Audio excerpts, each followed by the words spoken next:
Good morning student, class 9 subject science physics पढ़ रहे हैं हम।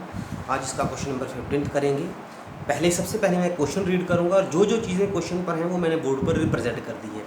तो क्वेश्चन है मेरे पास, an object of mass 1 kg travelling in a straight line with a velocity of 10 metres per second. एक ऑब्जेक्ट है, उसका मास 1 kg है, यानी मास m1 हो जाएगा। वो ट्रैवल कर रहा है, उसकी वेलोसिटी हो जाएगी 10 metres per second. Collides with ए, और वो टकराता है, कोलाइड कर लेता है, and stick together and stationary wooden block, और लकड़ी के तख्ते के साथ वो टकराता है, और फिर टकराने के बाद वो दोनों साथ निकल जाते हैं। They will move two of together in the same straight line.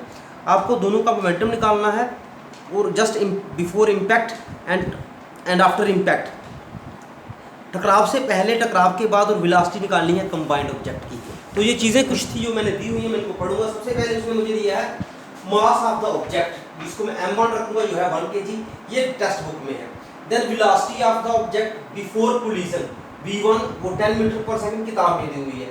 Mass of the stationary wooden block, जो स्टेशनरी वुडन ब्लॉक है, जो खड़ा हुआ है वुडन ब्लॉक, उसका मास m2 वो 5 kg बुक में दिया है। Velocity of the wooden block before collision, वो हमें वेलोसिटी उसने, वो कितनी वेलोसिटी से चलता है वो हमें उसने नहीं दी हुई है। तो जब वो वुडन ब्लॉक जो है स्टेशनरी है, खड़ा वुडन ब्लॉक है, तो उसकी वेलोसिटी जो है वो 0 हो जाएगी।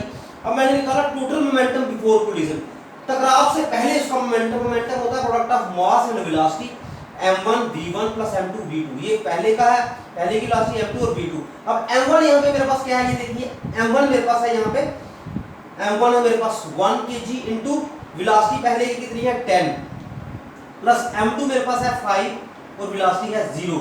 इसको मैं मल्टीप्लाई करूंगा, ये 10 × 1 10 हो जाएगा, प्लस 5 × 0 0 हो जाएगा, दैट इज 10।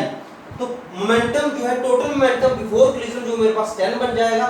ये मैंने कर दिया, ये m1 1 × 10 प्लस 5 × 0, 5 को 0 से मल्टीप्लाई की 0 हो गया, तो 10 × 1 10 प्लस 0, ये आ गया 10।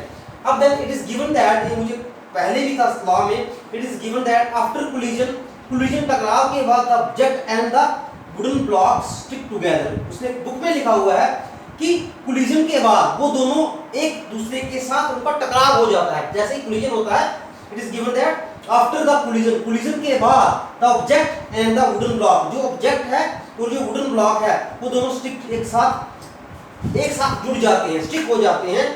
उसके बाद total mass of the combined, का टोटल मास निकल जाएगा कंबाइंड सिस्टम का, वो होगा m1 प्लस m2। अब m1 यहाँ पे क्या है, m1 है मेरे पास 1, ये देखिए, m2 क्या है मेरे पास 5, तो ये आ जाएगा मेरे पास 6 kg, टोटल मास आ जाएगा 6 kg। अब then velocity of the combined, इसकी वेलोसिटी मुझे नहीं दी है, जो मुझे निकालनी है। अब क्वेश्चन क्या कहता है, according to the law of conservation of momentum, law of conservation of momentum के मुताबिक total momentum before collision is equal to total momentum after collision. तो बिफोर कोलिजन है m1 v1 plus m2 v2, और after collision है m1 plus m1 ये v, ये भी मुझे निकालनी है। अब ये मैंने निकाला हुआ है, ये देखिए टोटल मोमेंटम मेरे पास यहाँ निकल जाएगा m1 v1, ये निकाला है मैंने, ये 10 है मेरे पास, और ये टोटल निकाला है मास मैंने, ये देखिए ये 6 है, और इनटू v। इसको मैं सॉल्व करूंगा, तो यहाँ से लिखता हूँ 6v is equals to 10, v is equals to 10/6, 3 2 जा 6, 5 2 जा 10, तो वेलोसिटी आ जाएगी 5/3 मीटर पर सेकंड। और इसमें दो चीजें पूछ ली है उसने, एक तो पूछा है मोमेंटम, उसने पूछा है बिफोर इम्पैक्ट जो मोमेंटम है वो 10 हो जाएगा, और उसके बाद आफ्टर इम्पैक्ट जो वेलोसिटी है वो 5/3। तो दोनों चीजें हो गई। So therefore total momentum before collision, total momentum before collision is 10, total momentum before collision है 10, और velocity after collision is 5/3 metre पर सेकंड। तो ये दोनों आंसर उसने पूछे हैं, ये हो गए हैं, बड़े आराम से आपने क्वेश्चन को नोट कर लेना है अपने नोटबुक पर। ये आपका क्वेश्चन नंबर 15 हो गया। इसके अब 3 क्वेश्चन रह गए, हम नेक्स्ट डे करेंगे। Thank you students.